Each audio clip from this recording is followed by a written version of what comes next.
자, 우선 오후 2시에 헌법재판소가 박성재 법무부 장관에 대한 탄핵 심판을 기각했습니다. 비상계엄 선포 행위를 도왔다는 증거를 찾을 수 없다, 근거가 부족하다라고 했는데 이른바 삼청동 안가회동 논란에 대해서도 마찬가지였습니다. 자, 우선 김 의원님, 지금 국회 측이 주장한 탄핵 소추 사유에 대한 헌재 판단 어떻게 보셨습니까? 아니 전 국민이 다 예상하던 것 아닙니까? 사실 국민들이 기억하기로는 박성재 법무장관의 탄핵 사유는 좀 비속어 비슷하게 말씀드리자면 국무위원이 민주당 이재명 대표를 째려봤다. 이게 유일한 탄핵 사유였거든요. 그래서 헌법재판소는 이재명 대표를 째려보는 것은 탄핵 사유가 아니다. 이렇게 선고한 것이나 큰 차이가 없을 정도로 내용이 아무것도 없다는 것 아닙니까? 명확하게는 본회의 중도퇴장으로 공무원 정치적 중립 위반이다. 네. 예.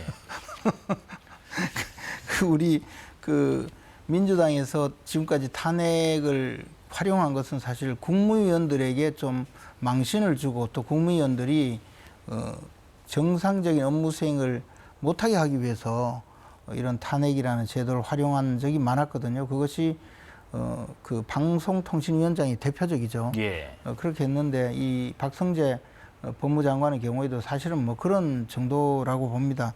문제는 이것이 이제 윤석열 대통령의 탄핵까지 이루어지면서 국민들은 이 민주당이 얼마나 무도한 일을 벌인 것인가를 이제 좀 잊어버리게 된 것뿐이고 네. 사실 민주당이 이런 줄탄핵 또 억지 탄핵 그리고 국무위원들에게 망신주기 탄핵을 한 것에 대해서는 역시 국민적 심판을 받지 않을까 생각합니다. 예.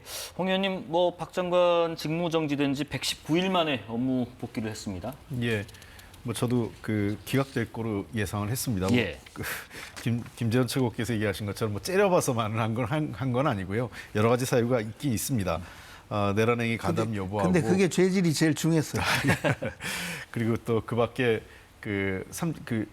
비상기업 이후에 그 다음 날 대통령 안가에서 4인 회동이 있었죠. 행안부 장관, 그다음에 법제처장 등등 모여서 있었기 때문에 네. 이런 것들을 근거로 해서 했는데요.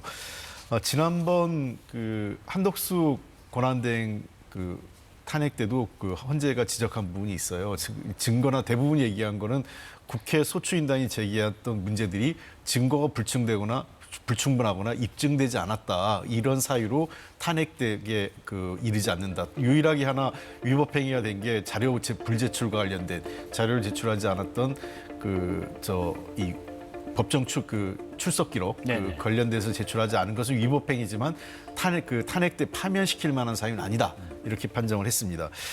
국회가 지적받은 걸 좀 곱씹어야 될 게 있는데요. 그때 왜 그러냐면 수사기관이 자료 제출하지 않은 것을 이유로 했지만 그 당시 헌법재판소에서도 뭘 지적했냐면 법사위에서 탄핵 관련 조사를 할 수 있습니다. 청문조사를 해서 그러면 이제 입증할 책임이 국회에 있다. 예. 그러니까 앞으로도 저는 이 문제에 대해서는 명백한 경우, 지난번 윤석열 전 대통령 같은 경우는 워낙 명백했기 때문에 탄핵이 인용됐지만 그렇지 않고 수사기관의 자료 제출 의무는 없거든요. 그러면 국회 차원에서 탄핵 관련 조사위원회를 좀 적극적으로 활용해서 탄핵에 대한 근거 또는 관련된 자료의 확보 등을 통해서 탄핵 심판이 좀 더 내실 있게 갈 수 있도록 해야 될 필요성이 있다. 그것이 아마 헌재가 국회 측에 요구하는 주문인 것 같습니다. 그 부분은 한번 곱씹을 필요가 있다고 말씀하셨습니다.